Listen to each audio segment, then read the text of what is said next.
Hi, I'm Dana Schwartz, and this is Rise or Die, the official companion podcast for Peacock's original series, Those About to Die.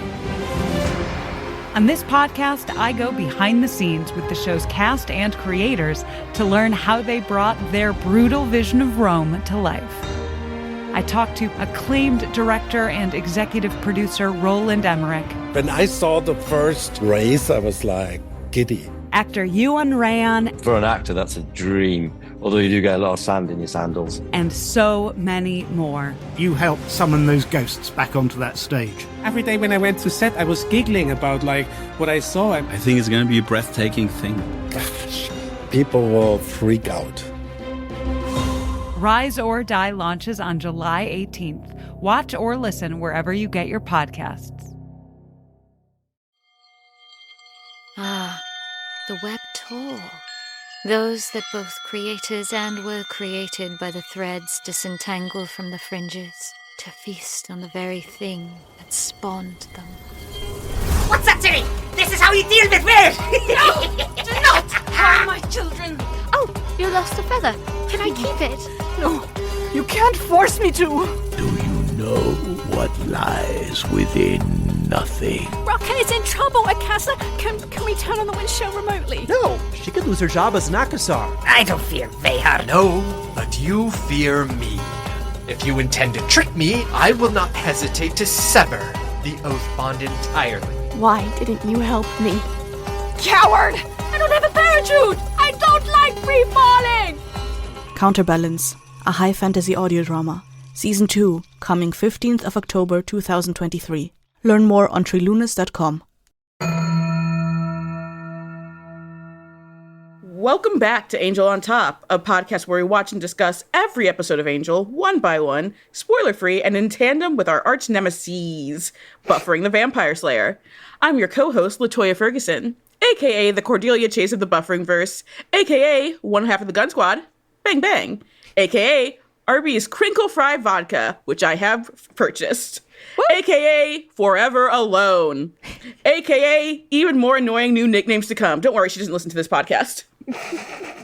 And I'm your co-host, Morgan Lutich, a.k.a. the Winifred Burkle of the Bufferingverse, a.k.a. the other half of the Gunn Squad, Pew Pew, a.k.a. Arby's Curly Fry Vodka, which none of us were able to purchase, a.k.a. forever right next to LaToya, going, you're not alone, buddy.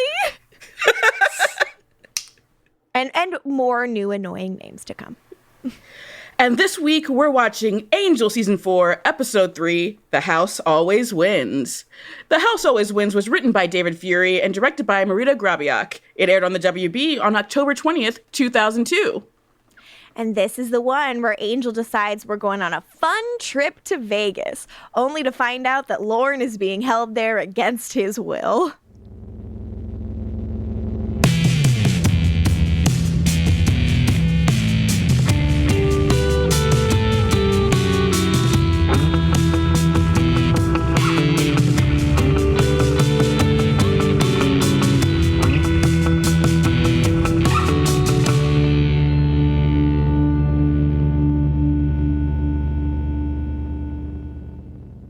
Previously on Angel. Lorne says goodbye to Angel and to star in Viva Lorne Vegas. Cordy needs to talk to Angel in person. I'm late. Okay, that's not necessary to anything. What you're doing transcends love, higher being. She knows everything's gonna be all right. Angel needs Cordy now. Lorne's in Vegas. He brings up making sure that Fluffy's getting enough love. Angel's with the Dinza, our queen. Finds a lead to find Cordy. The axis of Pythia. Angel found Cordy and knows she's okay. Cordy's not okay. She's freaking bored. She wants out, baby. Yeah, bored as heck. Dang. LaToya, what'd you think of this app? I know we bring up how Angel the series obviously had money, but they obviously had money. They went on location to Vegas, baby. Yeah, this was bananas. I've never been to Vegas, so, I can't speak to, verisimilitude of, the vibe and stuff like that, but it looked fucking great. Yeah. Apparently they were there filming for 5 days in Vegas. Wow. Okay, it shows because they got a ton of stuff there. They seem to have a ton of access to really cool places there. I was surprised. I wouldn't have expected they had the money to do that. And they were allowed to just slander the Tropicana.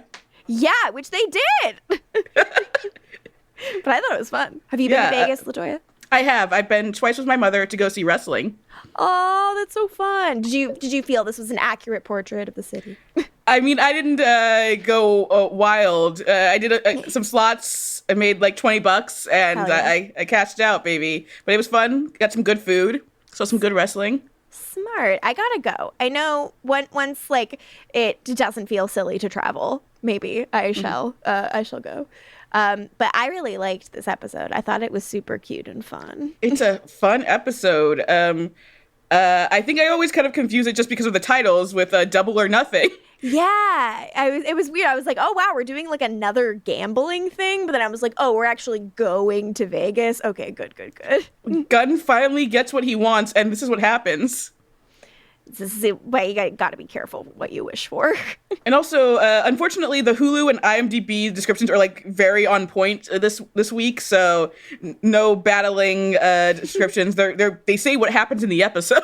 Nothing silly to report. Nothing not like the Angel and the crew are in Vegas. Meanwhile, Wes makes a sexy phone call, which was added later because they were short on time. I have to discuss it. Maybe it was an afterthought for them, but it is a thought that has not left my mind for me. I wrote in my notes, but I'll just say it now. Imagine watching Buffy season 3. Would you ever think that Wesley Wyndam-Pryce becomes like the hottest fuck monster of all the characters? That little dweeb. That is literally, I'm so sorry, but it's like literally all I could think of was like, how is this the same Wesley that couldn't kiss Cordelia in season 3? Like, he is straight up phone sexing so hard on the couch. It is such an arc. It's such an arc. Okay, I'm sorry. I couldn't contain myself. Goodbye. No, I love it. Look, that's character development. I am beside myself. I am unwell about it. I am excited to, when we get to it, I have so many things to say. But should we start at the top of this episode? With the dramatic music? Yeah. So we start in this scary alley, and this guy's running, and it's like, oh, yes, another victim, as we always open on. And then he says to the person chasing him, nothing human can move that fast. What are you? We reverse shot to see he's talking to Connor. Yay, our favorite character. Woohoo! Now Justine's out of the way. Hopefully. Fingers crossed. Connor's like, I'm still figuring that out. I think Connor's quips, are a little harder. Like, I think they probably should have taken more of a note from the way they wrote Gru. Like, it feels to me that Connor is, like, too quippy, given that he was, like, raised in a weird hell dimension by the most bizarre old British man ever. If anything, he should also speak with, like, a vaguely British accent. Yes! Oh, God. Would have loved some dialect work. But Connor is hunting a vampire. It turns out this dude's a vampire. And they start fighting. Meanwhile, Angel from a nearby rooftop is watching and like side coaching to himself. And he's like, don't do that. Like, you can't go toe to toe with him. You gotta use your speed and like all of that stuff. It's so cute. I really liked that. Like that was really sweet. He can't let him go, you know? Yeah, he kicked him out, but he keeps like following him and watching him, just make sure he's okay. Yeah, like that's... He's Mr. Dad. He's Mr. Dad. And then I love that up at Higher Being headquarters, Cordy is watching over Angel.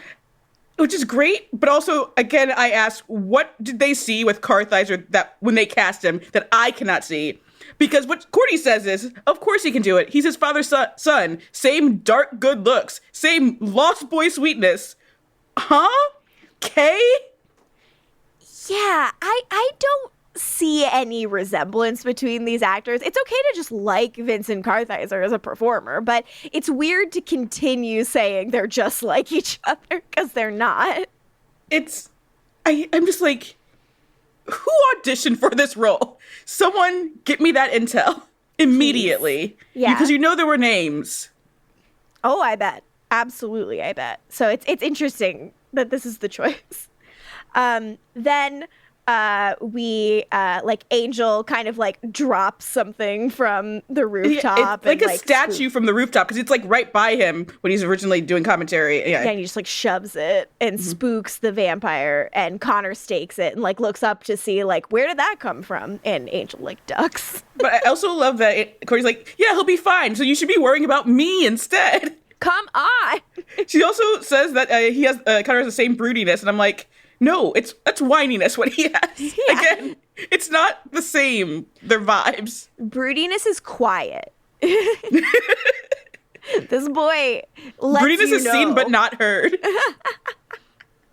Yeah, Connor is not capable of not saying all the things that bother him. There's no sneering in broodiness. Yes, he's like, oh, he's such a teen boy. I say, not prejudiced against teen boys, but I am. Fuck teen boys. Thank you. Now I haven't had to say it.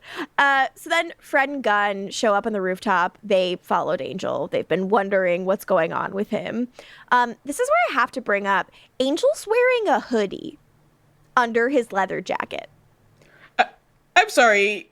He is wearing the Stefan Salvatore special? He is. And I was like screaming when I watched it. I was like, a hoodie? What is this, 8 Mile? Like, who is this man? I don't know him. Where's his silk button down? I was floored by this, and I was like, what does this mean? Like, contextually, like, what am I to believe is going on with him that he's in a hoodie? And I could find no explanation textually, and I can't believe I didn't notice that. Are we trying a new look? Are we not supposed to notice he's wearing a hoodie? Is it just that it's like a fucking 4 a.m. shoot, and they had to put David in a hoodie? Yeah, are they like, he's cold? But like, I just was like, this is not right. Something's wrong. I'm like, is he evil again? Like, I was shocked by this. Gunn and Fred want to talk to him about Connor. They're like, so like, what do you want? Are you sure you wanted to kick him out? And he's like, I don't know. I'm just like looking after him. And they kind of mentioned that it's very tough to work with Angel right now. Gunn says, frankly, man, when you're head someplace else, we are into some serious floundering. I mean, you act like a guy with a clear agenda, always on the move, but we don't know where we're going. I like this acknowledgement that Angel's a terrible communicator and a bad manager. Yeah, I wrote in my notes, yeah, that's not good leadership, dog. Wes is a better boss. He really is. Like, say what you want about the guy, but he is much like clearer and like distributed work more fairly and was more vocal about like what his intentions were and what was going on and like distributing the work amongst everyone.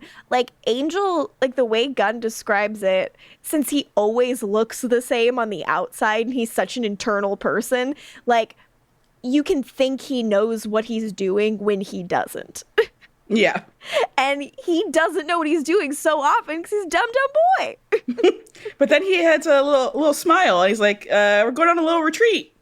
Aww. And our friends are like, ooh, a spiritual journey? Maybe we're going to like the monastery like you did in the season 3 premiere. Nah, baby.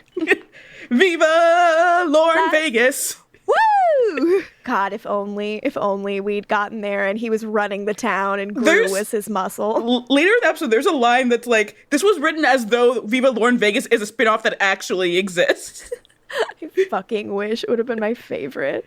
Our next scene after the titles, we're on the strip in the convertible, which is so fun and cute. Like, it's all of them driving through. They're like, you know, we need to decompress after everything that's been going on. And Fred's like, yeah, of course, after you get read by Lorne. He was like, what? Oh, I don't want to. Like, Angel is genuinely like, I don't want to work. Like, he really needs the break as well. Given that he just spent all those months under the water, I think that's pretty fair. I also think he really just doesn't want to know his destiny because he's scared, especially with no Cordelia. Yeah, the idea that, like, now that Cordelia's fate is presumably sealed, you know, from his perspective. He's like, I don't want to see what the picture is without her, and maybe without my son too. Yeah. Like, my destiny's not looking so hot right now. Yeah. What a time to be in Vegas. Especially also, like, the powers made her a higher being, but they didn't fill the slot of the visions, which was, you know, her role. Yeah. So, like, now what, honestly? Yeah, like now they need to have a new person with visions or someone else to connect them to the powers. A cool new teen with visions. Cynthia is back in the picture. She's got the visions now. She's skateboarding all over the place. Play the Cynthia jingle now. Cynthia, la la la, having fun, tearing up Hotel Hyperion. Oh, I miss her. I mean, Amy Garcia just fucking rules. So I would have loved to see her in more of the show, honestly. Yeah, I stand by skateboarding teen in the Hyperion who is fun and has angst. She fucking just swirlies Connor. Like, she's so mean to Connor. She bullies him. I would tolerate Connor more if there was a funny teen girl who bullied him. Yeah. She shoulder checks him into the lockers that are suddenly in the Hyperion. Yes. See, all of this is good. There's a cute joke about like Angel being like, the dunes used to be over there, and Gunn's like, yeah, they tore down the dunes 10 years ago, and he goes, what? No, like actual dunes. Also, how often has Gunn been to Vegas? Like, he back in his street days, he was going to Vegas all the time, wasn't he? I'm guessing that's probably how he like made a quick buck, probably. Probably, yeah. And like I mean, not that I do this, but like we live in LA, and I know a lot of people who are like, yeah, I went to Vegas for like a weekend, and it's not really that bad of a drive. Yeah. I never do that because I know, because I've gone to Vegas twice, so. Yeah, I haven't been. It sounds cool. Morgan, let's go to Vegas, baby. I'd love to. Yeah, I've only seen them go to Vegas on Bravo shows. Morgan. Like, hey, if you take me to Vegas, we're going to Lisa Vanderpump's Cocktail Garden. Okay, yes, I will allow it. But also, should we like spend like an obnoxious amount of money and like get the real world suite? Yes. Have to get a weird suite. It won't be worth it at all. We'll have spent so much money, but it's a story. It'll be great.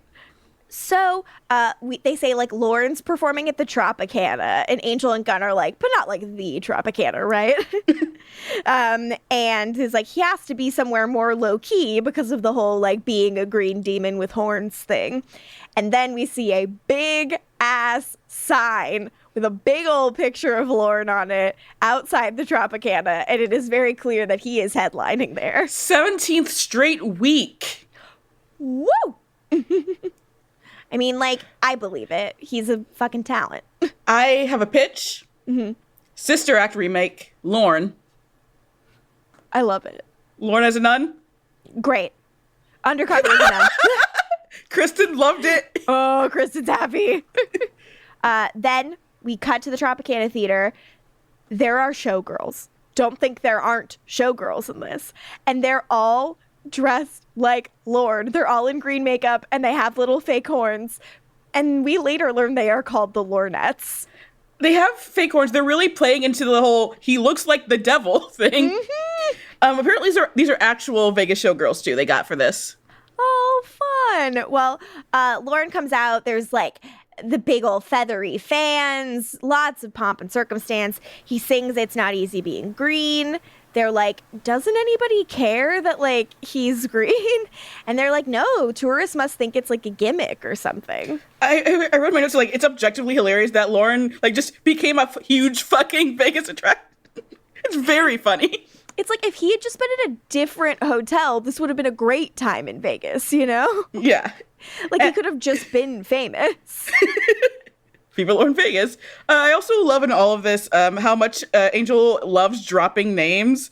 In the car, he brings up Bugsy Siegel, and he knows about the Blue Man Group, how 2 of them are demons. Loved that joke. Love that joke very much. She's like, you don't think? And he's like, nah, only 2 of them.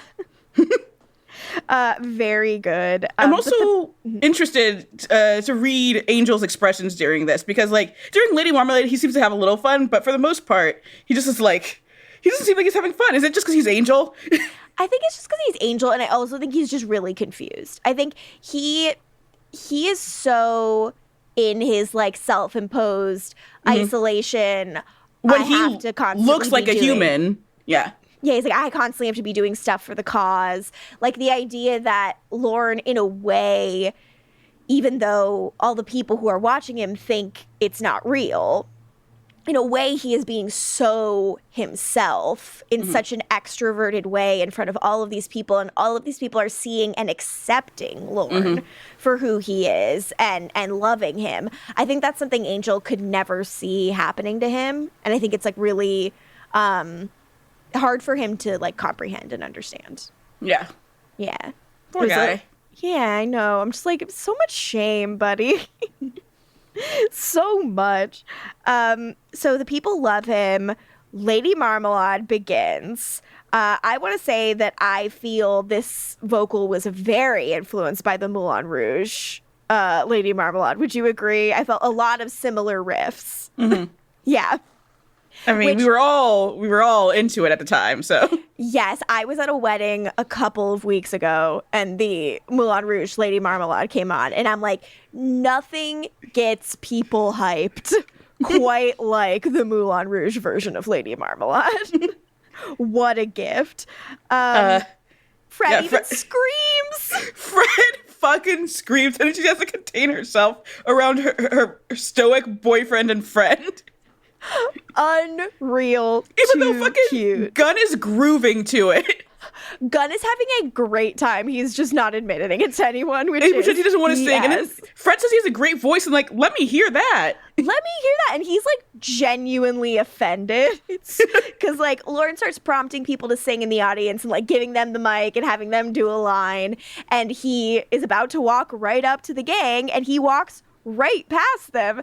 And Gunn at first was like, oh my God, he better not put the mic in my face. I'm not going to like that. And then the second he's passed over, he is so disappointed.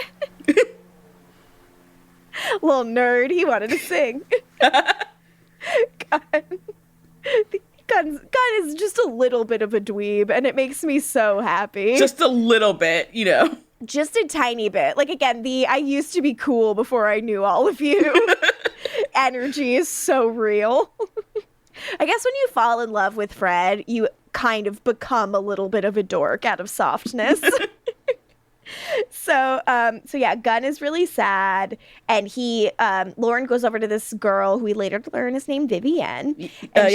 Vivienne, played by Brittany Ishibashi, who is the girl Ghostfacer from Supernatural. She also played James Wolk's fiance in Political Animals. So yeah, she's been in a lot of things. So I thought she was so cute and charming and winning. She is going off to culinary school, and so she's like here to celebrate that departure. Lorne does cute banter with her. I thought she really committed when she sang, and it was so cute. It was, yeah. This is like one of her first things, and she was like bipping and bopping around on like WB guest stars like Felicity, Charmed, Off Center, and then Angel. So hell yeah. Well, I found her very winning. Good job. Yeah, good for Vivienne. We go to the stage door, and Gunn is still grumbling about being, quote, dismissed during the sing-along, end quote. Meanwhile, Angel is name dropping the Rat Pack, and he's talking about Lorne being overproduced. I love that joke where he's like, you knew the Rat Pack? And he goes, no, no, not really. He hung out with him like 3 times, but he'll still talk about it. Yeah, he hung out with him 1 to 3 times. Very good, very funny. But also, if he calls that overproduced, I want to know how Angel feels about Glee. Oh God, Angel would have a lot to say about Glee. We gotta process this. We gotta like dissect this. I'm like overwhelmed by the thought of it.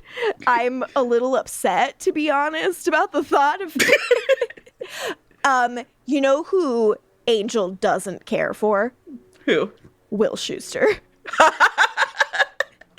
He's like, I've hung out around teens while being significantly older, but I wasn't fucking like that. You guys don't think I'm like that, right? He's like, I wasn't like that, right? Angel calling every person he knew as a teen in Sunnydale and being like, I wasn't like that, right? Angel loves Santana, but he doesn't realize it's because it's Cordelia. Yeah. He's definitely projecting. He gets very invested in Santana's story. When she comes out, he like fully cries.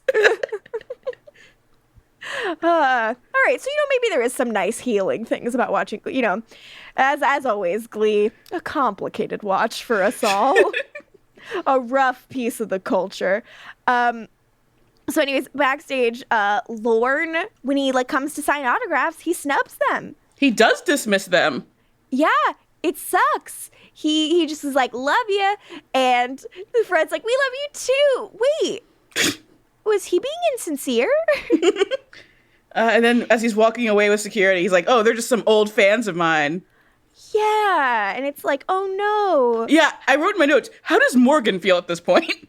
Has stardom changed him? No, I knew what was going on. I remember. But I was again, like... You understood the fluffy thing. Yeah, I was like, oh, I mean, but from the appearance of it, I'm like, oh, our poor friends. They think they've been forgotten.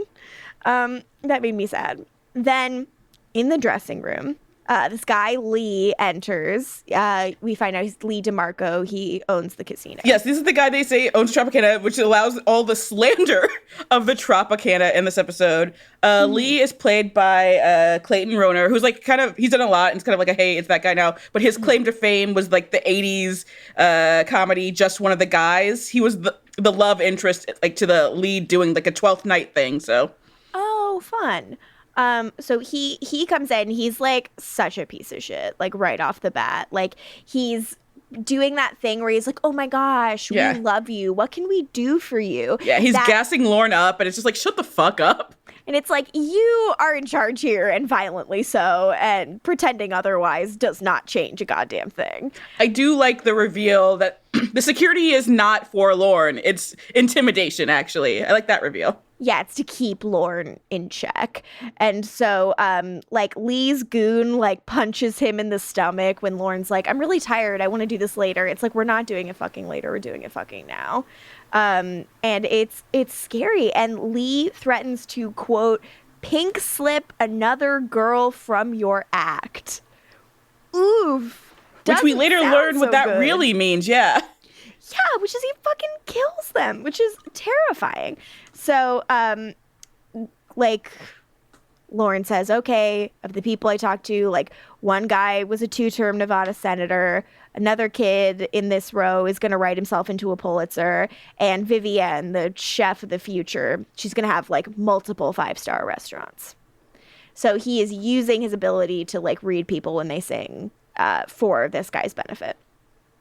And they say, great, enjoy your second show, and they leave, and there's a big jail door that closes, and Lorne's behind bars, and it's sad. It is sad. And now for the scene that was just added in quickly because they were short on time. And you know that for a fact? Yeah. It's oh god. Yeah, it was said in the commentary. Great.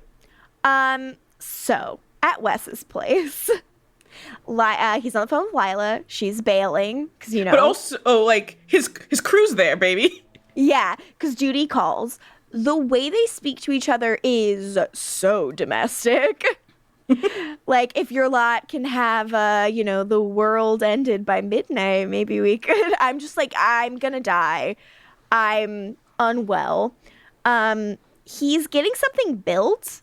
His guys are there because he's yeah, do you think this guy can make what I sketched in my plans? He's I don't know, it'll cost a lot of money. He's I don't care if it costs a lot of money. I care if I get results. They're also, I guess it's not even really poaching. They're taking Angel's clients because he's out of town, which means someone was coming to see Angel for once, and he's out of town.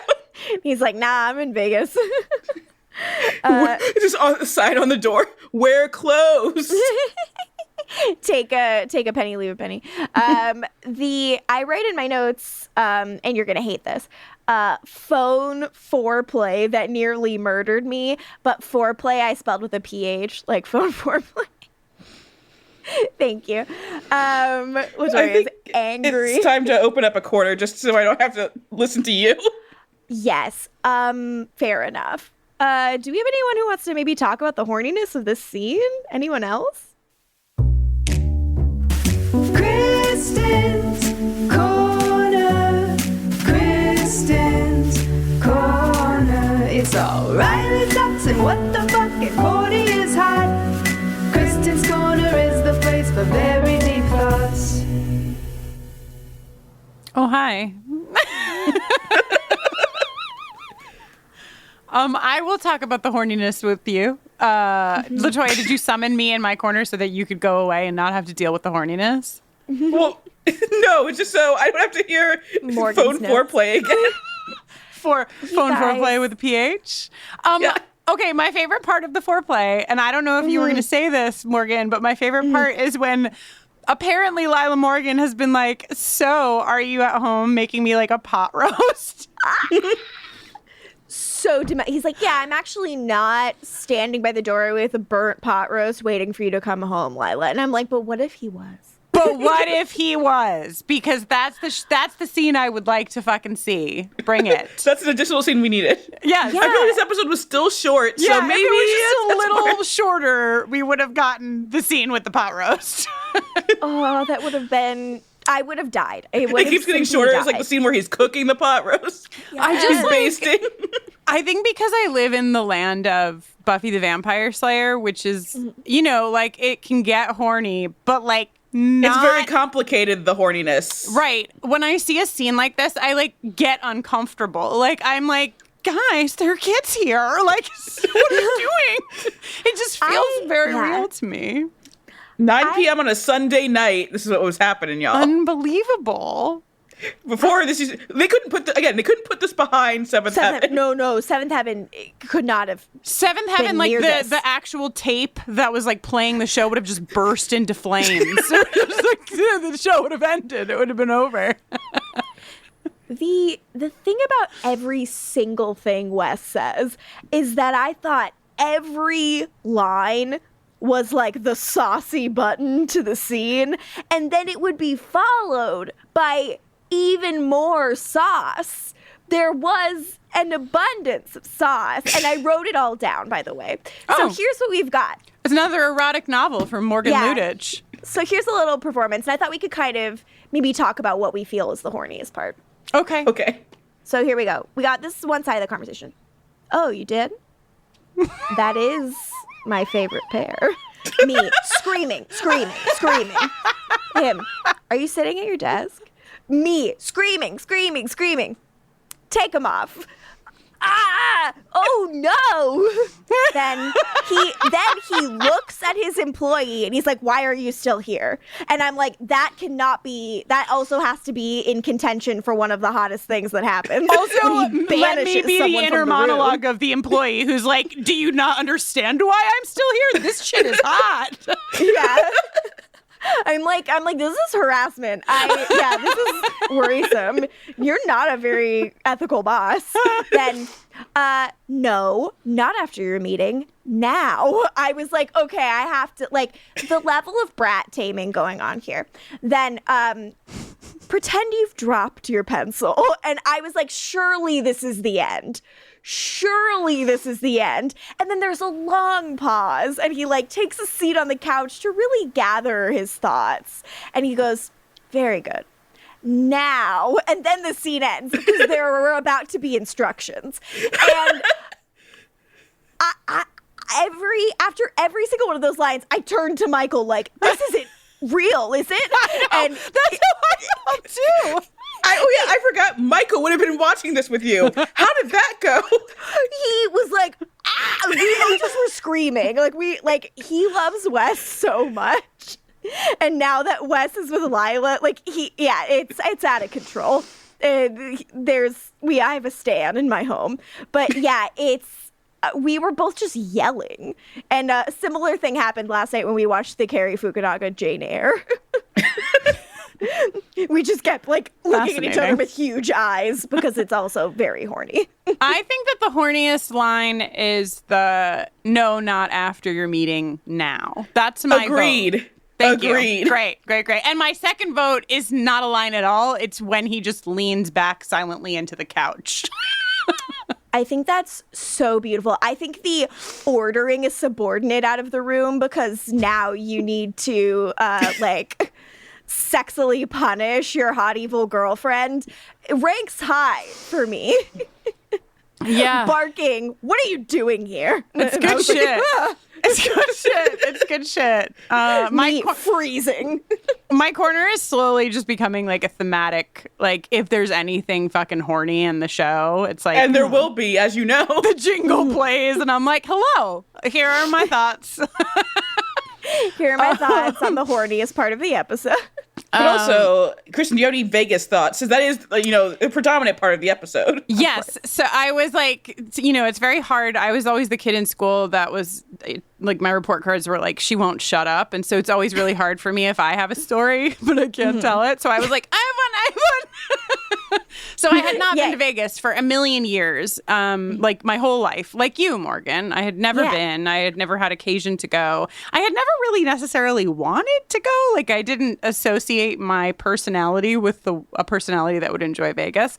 But then a friend of mine had a bachelorette party and had it in Vegas, and their friend, and I'm not going to name the celebrity, but their friend was very close with a very big celebrity who had a room in Vegas.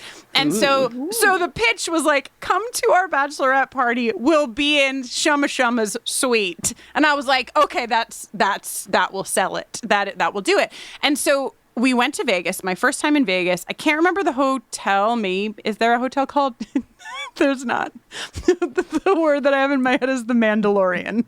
But Mandalay Bay? Mandalay Bay, or there's like the Mandarin? Maybe it was the Mandarin, but certainly not the Mandalorian. But so it was like we walked in, and I imagine, and maybe everybody knows this, but I was like wide-eyed, like the most naive person on the face of the planet. Because it was like, go past the check-in, like where you would normally check in, and walk to this door and go into that door. And behind that door was a secret elevator that took you up to a secret check-in to the room. I've never in my life, and I tried to maintain my cool, like, oh yeah, whatever. It was like totally whatever. I couldn't. I still haven't processed it. We had a butler. Like, we had a butler in the room. Unfortunately, not a lipstick butler. Boo-hiss. But it was like bananas, and it's the only time I've ever been to Vegas. That's my Vegas story. That's a great Vegas story. It was great. Why ever go back, really? That's what it's like when the Real Housewives go to Vegas. Oh, my God. So anyway, and the last thing that I will say, just because I have to, after watching this episode, before I leave my corner, is I think this is my favorite Amy Acker episode to date.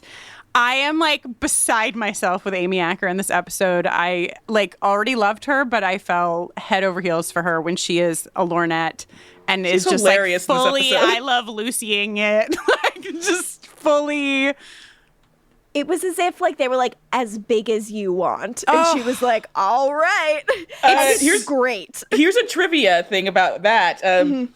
Amy Acker had to dress as a Lornette for the scene in which she helps Lorne escape. Andy Hallett says, Acker kept joking, Andy, I have to overact and act bad. Can you give me any tips? Burn, Amy Acker, burn. The two of them are so fucking cute together. Ugh. They're adorable. There's so much affection there. So anyway, thank you for allowing me to come in here, talk about Horny Corner, Vegas Corner, and Amy Acker Corner. May you have a wonderful rest of your episode, unless I shout at you, because I feel like it. But also, now that the corner's over, who was the celeb? Oh.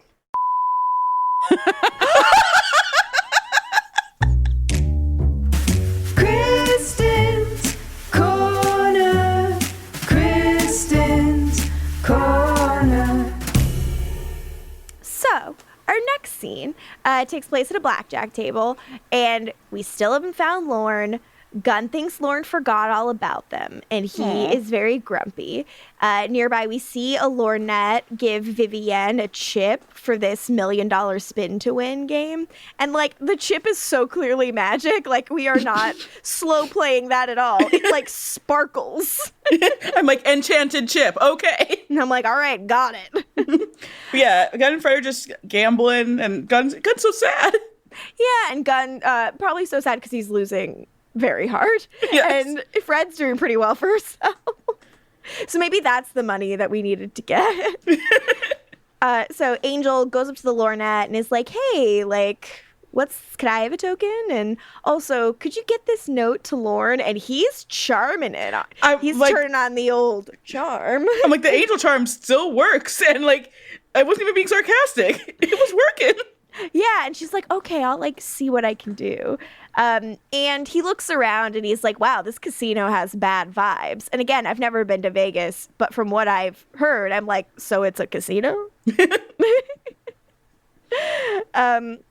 Then up at Higher Being headquarters, Cordy's like, come on, something's wrong. You can tell. And you know where else something's wrong? Up here with me. I love it. Like, love all these cut-tos. No. You should have a vibe. Then down at Blackjack, Fred feels really weird about this Lorne stuff, and she's worried about Angel and how lonely he is. Even though she's killing it at Blackjack, and Gunn's like, because you can count cards. And I'm like, leave her alone. Let her make money. Also, Angel's like right behind them. It's like, you know, much like Connor, he can hear you. Yes, I know. I kept being like, guys, lower your voice. They'll never learn. And the day they learn, I'm going to be furious, actually. And then from behind them, Angel is grabbed by goons. And it's hilarious, and they don't like overplay it too. It's very funny. It's very funny. They do not notice at all. At least she knew he was behind her at some point. Yeah.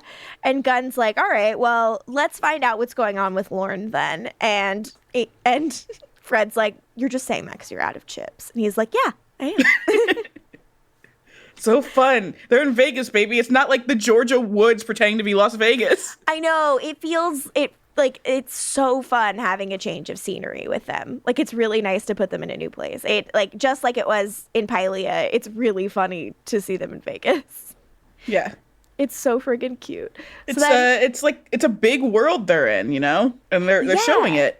And it does make it like feel more global, because like the times we go other places in Buffy, it's usually in flashback, and that usually does make everyone feel like they have a really rich history, but they pretty much just stay in Sunnydale, always. They never go anywhere. So when Buffy goes to LA, she's a bitch, as we all know. Yeah, I mean, she goes to LA to be a bitch, but that's why I'm here too. So, and just to be clear, we're all quoting Ira. Don't come at us. Come at Ira. Blame that on him, not on me. Then outside the casino, the goons beat Angel up because they don't cotton to stalkers around here. Yeah, they call him a freak and a stalker, and he vamps out and takes them down. And honestly, Angel like vamping out for like the first time this season. I'm like, this is hot. I'm like, this is fun because his other vamping was like in like dream vamping. That's different. Yeah. So he leaves these guys, you know, in pain on the ground, and he says this place was so much friendlier when the mob ran it. Very cute. Then he runs into Vivienne, who is nearly hit by a car because she's really zoned out and just on this like mindless search for quarters. And she says, I have to play to win. Dun dun dun. I don't think that's normal.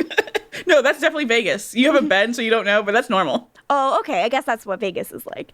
Then backstage, like Gunn and Fred are there. They're trying to find Lorne. Gunn's like, okay, there are a lot of guards here. That's super weird. And Fred's like, I have been saying this. Sorry, Fred, the men are talking now. Shh, honey. He just pats her on the head. Shh. Shh. I'm thinking, baby. He treats her the way Klaus treats Rebecca. Oh, God. Never wish that on anyone. So then we get the amazing, brilliant idea for Fred to go undercover as a Lornette to go talk to Lorne. I do love a Vegas showgirl undercover assignment. I do love that. So you love Miss Congeniality 2 Armed and Fabulous is what you're saying? Of course I do. Yeah, come on. So I love that Fred's really bad at this. She's awful. It's like, okay, so now improvise a reason to get into the room. And she's like, She makes Cordy look like a good actress. Really? She doesn't have it. Like, whatever it is, being on your feet, like, she cannot do it. They make all these gross jokes about how she's there for, like, a pre-show diddle. Oh, diddle. repeating diddle. All right, comedy gold.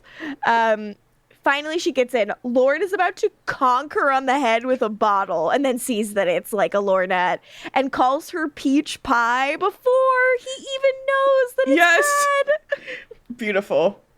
I love that the Lornettes aren't actually in on the imprisonment. They're unfortunately prisoners too, basically.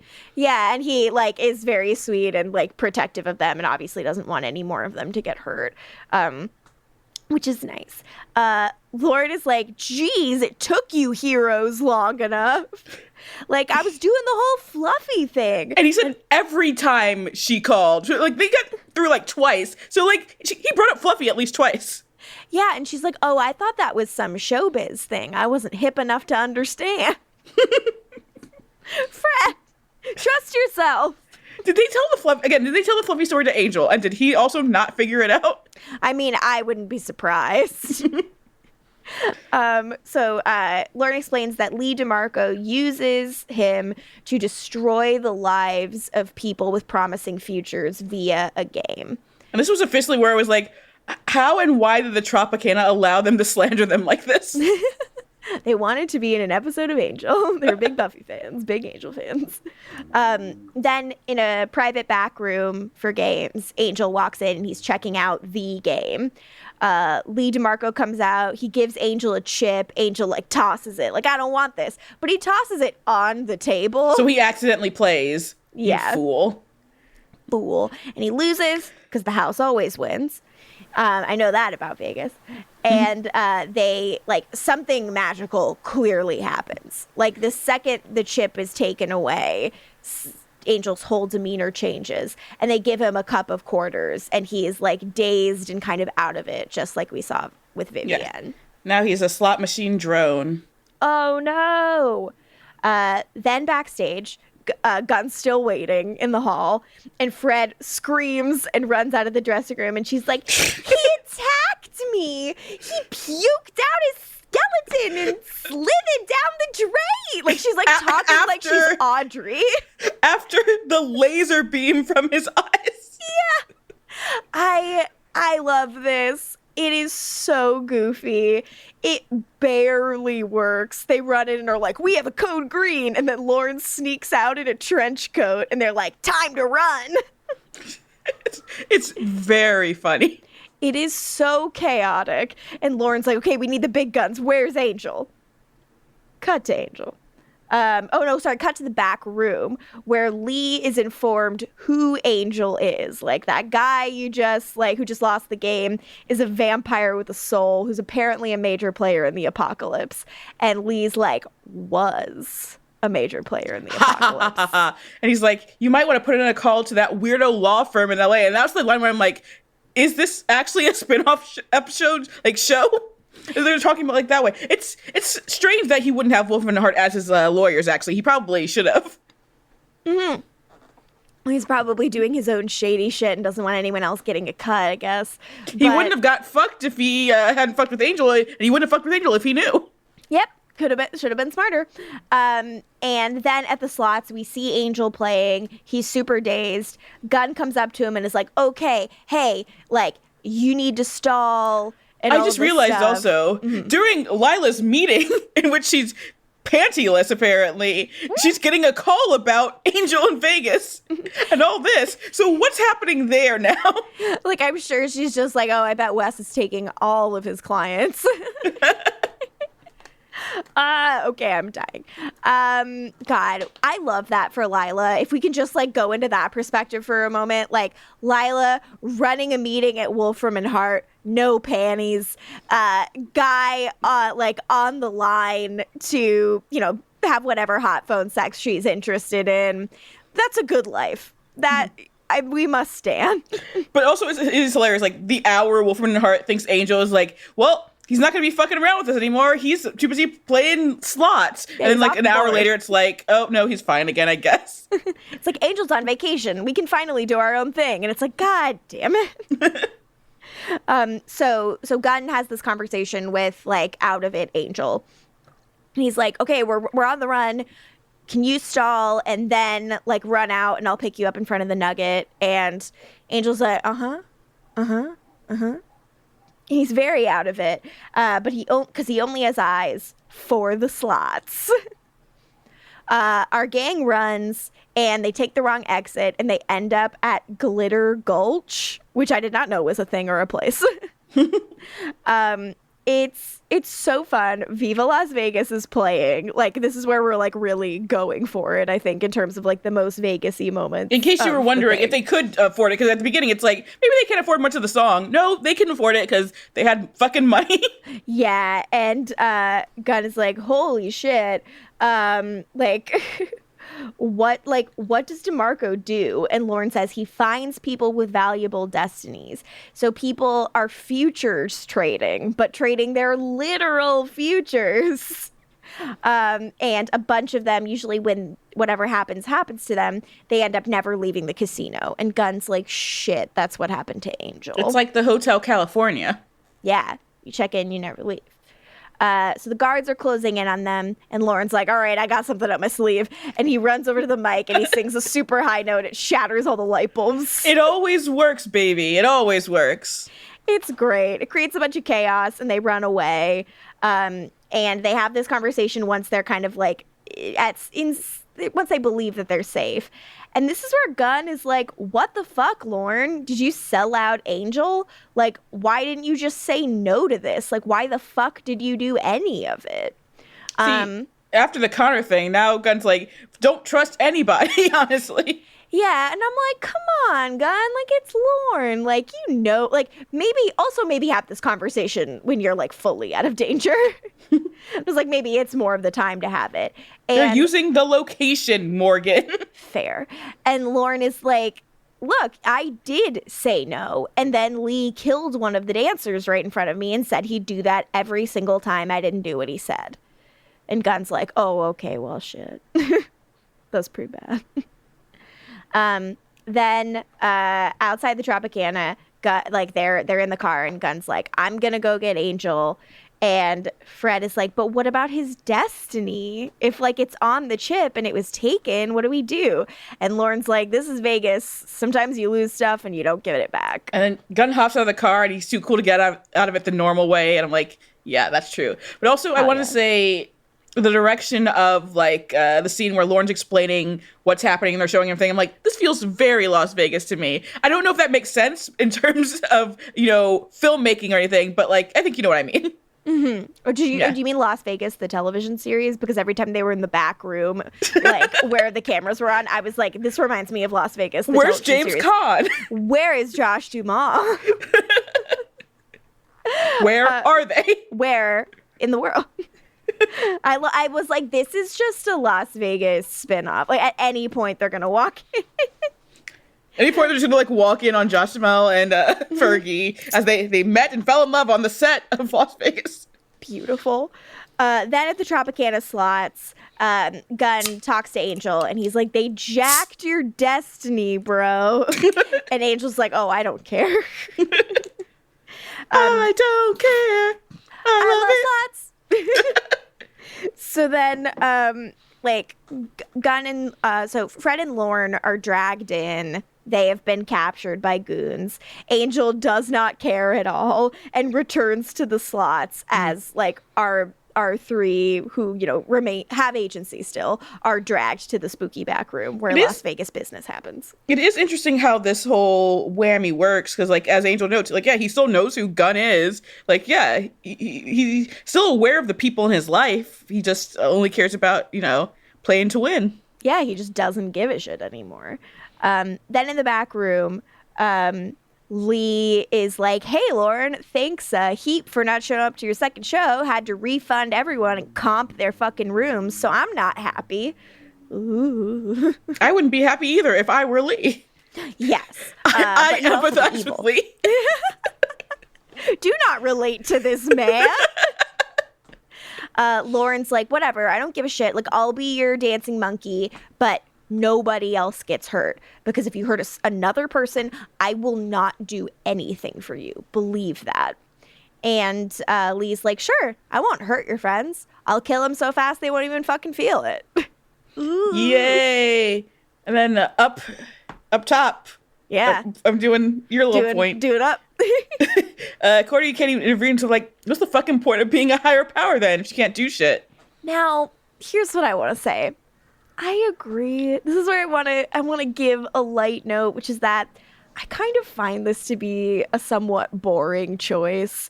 It's so uninteresting to me for Cordelia to get this big promotion essentially in the big fight and level up, and for it to not be in any way fulfilling, and for seemingly all she does to be just sitting there.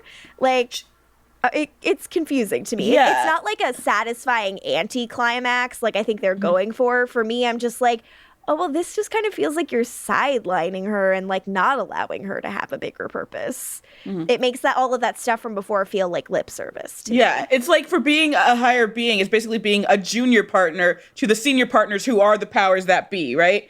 Yeah, and it's just actually, okay. It's like being in the mailroom, it seems. Yes, the way she can't do shit. That. Yeah, it's all she can do is influence the slot machine. It's like she was given a title but no actual power. Yeah, and it's even if that's the level of influence that she'd have, wouldn't she still be interfacing with other people? It just feels like the fact that there is absolutely no drama to what's going on with her up there seems kind of like a demotion, narratively. And that is disappointing to me. But also, fuck Skip and his plan, bitch ass Skip. Yeah, come on, Skip. So she's looking at Angel. She's really sad. She's like, no, this is so bad. And she's like, what can I do? What can I do to help? And she influences the slot machine and she makes him win big. Dana Schwartz, and this is Rise or Die, the official companion podcast for Peacock's original series, Those About to Die. On this podcast, I go behind the scenes with the show's cast and creators to learn how they brought their brutal vision of Rome to life. Gosh, people will freak out. Rise or Die launches on July 18th. Watch or listen wherever you get your podcasts. A bloodbath tonight in the rural town of Chinook. Everyone here is hiding a secret. 4 more victims found scattered. Some worse than others. I came as fast as I could. I'm Deputy Ruth Vogel. And soon, my quiet life will never be the same. Realm presents a 30 Ninjas production, Chinook, starring Kelly Marie Tran and Sanaa Lathan. Listen to Chinook wherever you get your podcasts. It's pretty clear to everyone by now that social media has changed everything from the way we live to how we discuss politics and what we think we know about the world around us. Which begs the question, who's in charge here? Hi, I'm Jon Favreau, former Obama speechwriter turned chronically online host of Offline with Jon Favreau. Join me every week just outside your social media-fueled echo chamber for a smarter, lighter conversation about the real-time changes and real-world effects of social media and the internet on all of our lives. Check out Offline with Jon Favreau every Sunday wherever you get your podcasts. In the back room, Lorne is going to watch Gunn and Fred be taken out to the desert and get shot. The old standby for Vegas. Yeah, not fun. Head goon comes up to Lee and is like, "Sir, we have a winner," which never happens. Angel won $300,000 and a car. Must be nice. He played to win. I'm like, hell yeah, let's make sure we cash that shit out. Go back to LA with that. Lee is I wonder what kind of car it is. Yeah, me too. Lee is like, bring me that vampire. He is unhappy. Angel shows up and he's like, I know this room. But also his little hi when he walks in is hilarious. Hi. Yeah. So soft. I love soft, dazed Angel. He's like, yeah, I know this room. And Lee's looking at him and is like, okay, there's no way. This is a fluke. This guy's still completely out of it. We still totally have his destiny. Pay him his winnings in quarters. And, he'll put it all back into the casinos anyway. So it's, it's not a problem. Then Gunn gets hit by one of the goons, and another one of the goons points a gun at Fred. Yeah, and that plus the gun at Fred seems to be the thing that wakes Angel up, basically. Yeah, to a certain extent. And he puts on his vamp face, and there's a big fight. Lorne very smartly runs to the big orb and smashes it, even though Lee tries to talk him out of it and is like, it wasn't all bad, huh, kid? And Lorne's like, no, it fucking sucked. He smashes the orb and everyone's destinies return into them, like including Angel's. So Angel didn't have his back, I guess, before the orb was shattered. Yeah, the ones that weren't sold, I guess, on the black market, like the ones from tonight. Yeah. Or the most recent ones, yeah. And we even see Vivienne get hers back, and it's nice, and she's so cute. And I'm like, she's like, oh, okay. I'm good. And I was just like, yay, you're back. Go make your restaurant. Angel still, once he gets his back, the first thing he says is like, I swear this room is really fucking familiar. Then he and Gunn have the repeat of like, you know who I am, right? You're my friend. I'm not stupid. And it's cute, and they high five. Then out in the casino, we have successfully gotten out of the clutches of the evil casino people. And Angel's like, fuck, I remember that room. Elvis and Priscilla's wedding reception. Name dropping ass bitch. They're so over his name dropping at that point. Like, fucking Angel. He's like, I mean, I wasn't exactly invited. I was all drunk and surly at that event. But they had these little peanut butter and banana sandwiches. Cute. He's like, I think someone thought I was part of the band. Nobody's listening anymore. Cordy would have enjoyed this. Yeah. Yeah. This was for Cordy, and she's not there. Then they go home. They're out in the Hyperion courtyard. Everyone is tired from the drive back. And Angel's like, I don't know. The thing I keep going over is like, how did I win? Like, my destiny was gone. Like, that shouldn't have happened.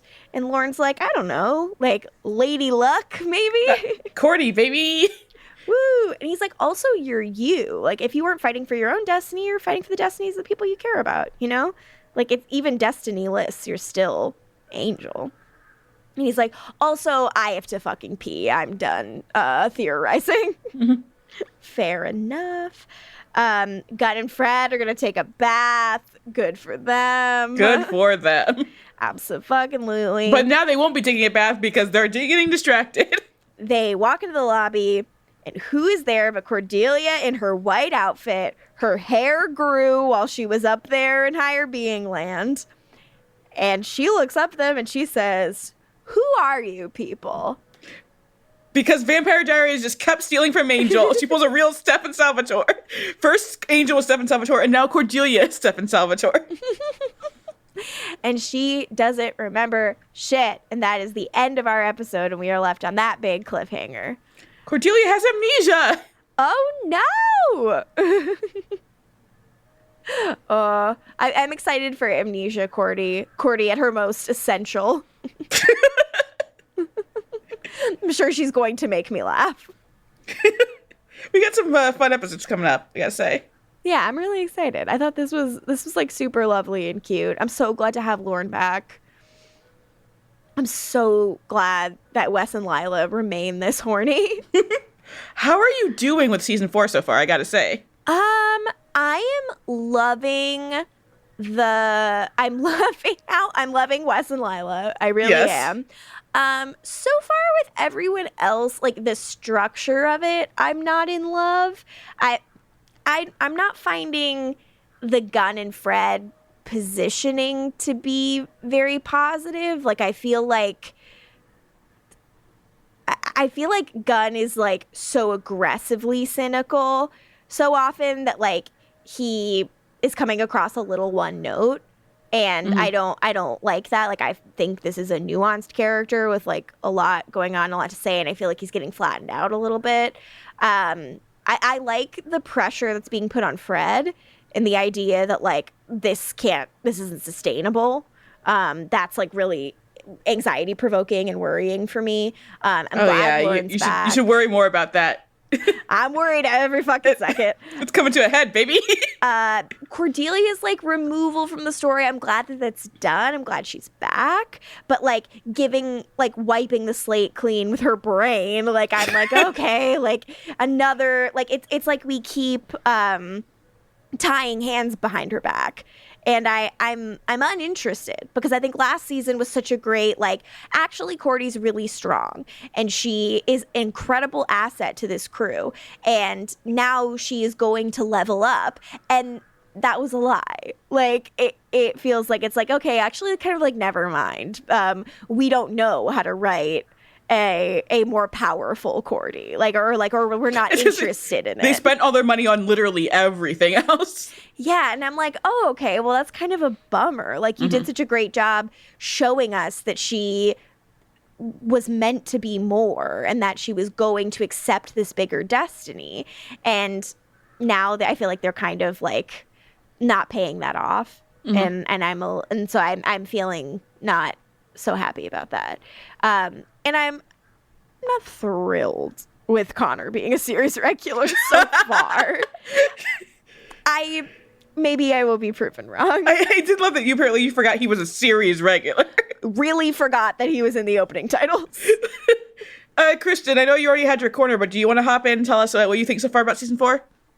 I mean, I don't have the making television cap that you guys have. And so, like, at this point, I'm having so much fun at this point in season 4. Like, genuinely. I mean, I don't remember a lot of what happens. I know a little bit from, like, our conversations and then from having watched the show one time a long time ago. One time. But yeah, I don't know. I had a lot of fun with this episode. I agree with your criticism of, no offense to Vincent Kartheiser, whom I love. I think he is wonderful, but I'm over it. Like, I don't care about it, at least the way that it's positioned, you know, like, I don't like him I don't like his character. And so I'm not, like, rooting for his character. I'm kind of rooting for, like, Angel not to have a broken heart, but it's not even enough to make me want more of Connor. It seems at this point we shouldn't still be like, who else could have played this role instead of him, you know? It keeps prompting that conversation. And I also just I really don't think for, like TV is about ensembles, and removing so many people from this like dynamic and deconstructing what it's about can be interesting, but like I don't think you can expect any of us to care about what Connor's doing by himself. Like, you haven't earned that. That's why you need to have Angel in the scenes. Yeah, like Angel needs to be in every Connor scene. Angel looking over the edge of the building, like, that's the only reason I give a shit. And I also wholeheartedly agree with Cordelia when I knew that she came back, you know, like I knew that was going to happen, but I didn't remember how. And when she was back and she was like, "Who are you people?" I was like, "Are you fucking kidding me?" Like, honest to God, like, I don't remember all the details of Who's the Boss. I just know it's a show that's very famous for stringing us along and like literally being like, here's fucking Tony and Judith Light, and will they ever get together? And like, however many fucking it's just like, enough is enough. You know? I love that you brought up Who's the Boss. Listen, I have my tiny little, my file of references. It's like 4 folders deep, you know? I love it. And that's the one that applies here. But I just like, I agree from the perspective that you said, which is, why are we, like, we already learned that Cordelia is brilliant and is an asset. What the fuck is she doing up there? She's just stuck in a glowing bubble. Like, that's literally all she's doing. And B, the fact that, like, we got that close to the two of them realizing their love for each other just for them to throw an amnesia storyline at us. I'm mad. Very soapy. But I'm having a blast with Gunn and Fred, and I'm having a blast with fucking Lorne being back. So those, and I'm having as we know, a fucking blast with Wes and Lilah. So I love all those storylines. To transition back, I want to teach you, Kristin, 2 words I have learned in TV writers' rooms that like described things I've always felt and didn't have a word to put to, and that I loved hearing television writers like talk about. And I was like, oh, okay, this feels like an unspoken thing to me. So sometimes when there is a problem, it's kind of bullshit, you know, like when there's a conflict that's like not really valid, like Cordelia's amnesia. It's like, you really want me to care about that as if that's going to be permanent. What that was called in rooms that I have been in is schmuck bait. which I love. Wow. And people would say, this feels like a little schmucky, or this feels like schmuck bait. And it's like, yeah, because the only person this is fooling is a dang schmuck. A schmuck. Yeah.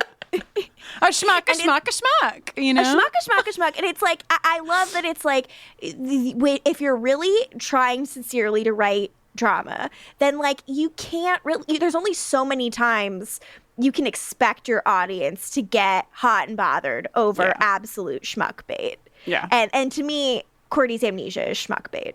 Mm-hmm. And then the other thing is that I love is they, writers that I've been, would talk about things they feel like they quote unquote owe on, which is my favorite. It's like, if we have talked about like with Cordy and Angel, think about what they owe on that. We know both these people are in love, which means we owe a big confession of love. We owe a kiss. We owe all of these things. And I'm feeling ready to collect, baby.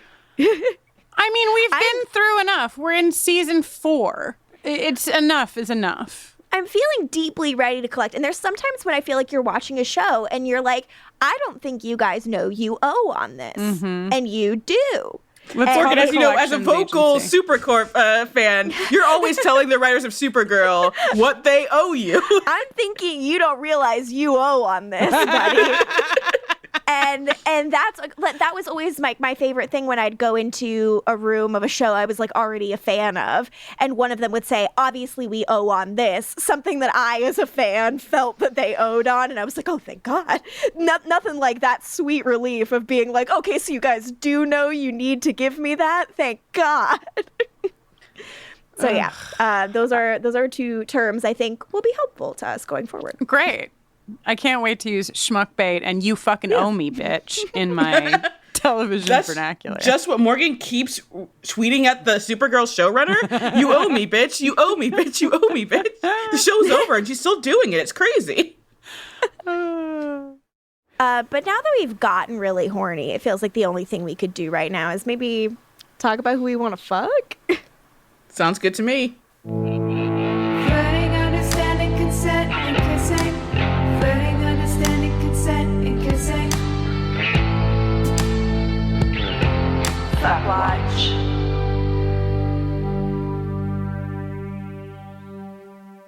Hey, LaToya, who you fucking?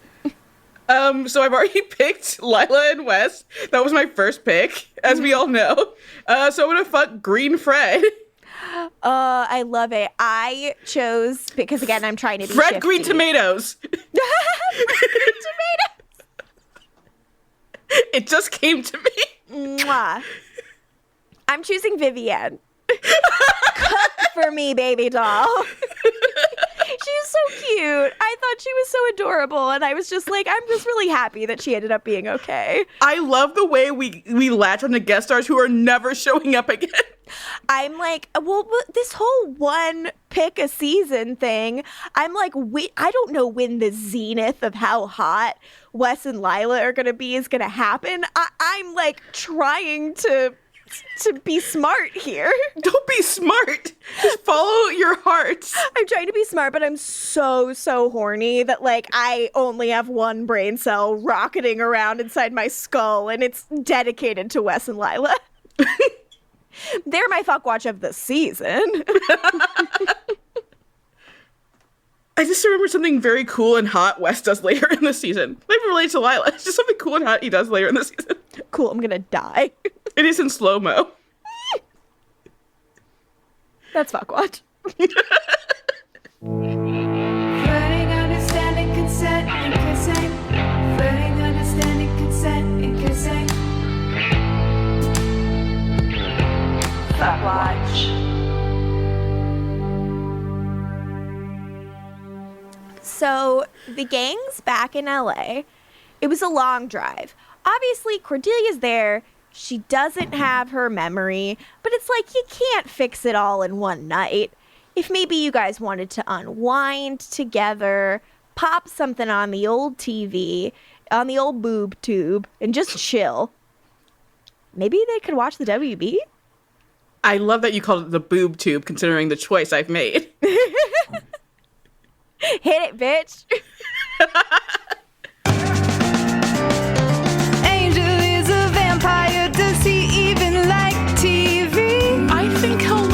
WB. They got that hot teen drama to ease the pain and trauma.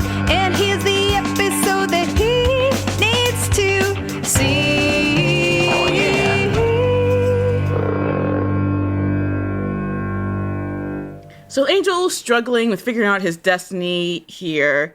I don't know if you've noticed that. I noticed, yeah. So my WB pick choice is more of like a vibe of a collection of episodes from Charmed Season 7. Yes. With any episode with Charisma Carpenter as the seer. Because maybe then Angel would finally figure out his destiny, or at least listen to someone who looks a lot like Cordelia Chase. Yes. Also, it's the final season of Charmed on the WB before CW, so it definitely works. Hell yes. And yeah, like I said, boob tube. Because we've seen those pictures of Charisma and Charmed. Yeah, we were enjoying those. So yeah, I think Angel would enjoy them as well. Aww. All right. Well, I hope that the whole crowd enjoys it. I hope that Cordelia's like, that girl on the TV looks a lot like my reflection. Blonde Cordelia. What? Trying to touch the TV, being like, is that me? Love that. Love that for her. Love Fred being like, at least I'm not the fucking weird one anymore. I'm normal now. Only if I think about that. I'm normal now. I can relate. And that's my pick. You're welcome. It. I love it, and I love WB Watch. So I guess that takes us to kind of the end of our ep. I think it was a really fun one. I was so stoked. We had fun. It was almost like we were in Vegas, baby. Yeah, as close as I'm going to get for a while. So to wrap things up a little bit, if you are so inclined, you can follow us on social media at Angel on Top Cast. If you go to angelontop.com, you can find our Patreon where you can support us and get ad-free episodes. You can also send us a little email at angelontoppodcast@gmail.com if you want to tell us how much you love our dearly departed Justine. If you want to tell us what we're not getting about Connor, or if you want to tell us your fun Vegas story, please drop us an email there. If you want to follow me on social media, you can do so at Lorgan Lutich on any platform. If you want to listen to LaToya and I talk about vampires on another podcast with our dear friend Jill, you can do so over at the Ampire Diaries pod, which you can find wherever you get your pods. And LaToya, where can the people find you, and should they? Do not, please. You heard the lady. I'm sad, lady y'all. said, do not. I'm sad. Don't follow me. Don't look at me. If you try to follow LaToya, I'll like show up and be like, the lady said, do not follow her. You and your backwards baseball cap? Yeah, I'm rocking a backwards buffering cap right now, despite the feud. That's why it's backwards, so the camera can't catch it. Yeah, I can't let anyone see. And with that, you are now checking out of the Hyperion. Ding ding, baby.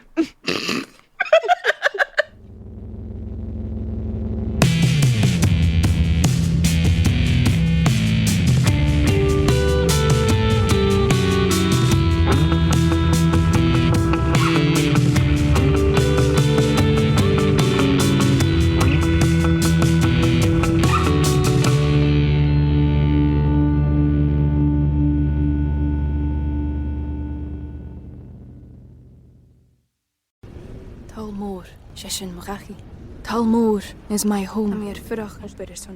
My family have worked the land for generations. My gran says the island does not belong to us, but we belong to the island. And we must be ready, for a great evil is coming. And death follows with it. Listen and subscribe to the latest season of Undertow, The Harrowing, a Storyglass production presented by Realm, available wherever you get your podcasts. Nowadays, trends and news cycles change faster than we can blink. But there are some things that withstand the test of time. And if you're looking for a connection to something timeless and maybe also a glimpse of life at a slower pace, I believe everyone can relate to the very human experiences explored in Jane Austen's novels. And that's where I come in. My name is Alison Larkin. I'm a writer, comedian, and narrator and host of the Jane Austen podcast with Alison Larkin. I spent a lot of my childhood in the part of England where Jane Austen lived and wrote, and now that I live in the States, nothing gives me a sense of homecoming quite like narrating her books. On this show, you'll listen to award-winning narration. I'll give myself a pat on the back for that, as well as conversations with actors, writers, and other fascinating people who all share a passionate love for Jane Austen. So please, join me as we embark on a wonderful journey through Jane Austen's work. Be sure to listen and subscribe to the Jane Austen podcast with Alison Larkin, wherever you get your podcasts.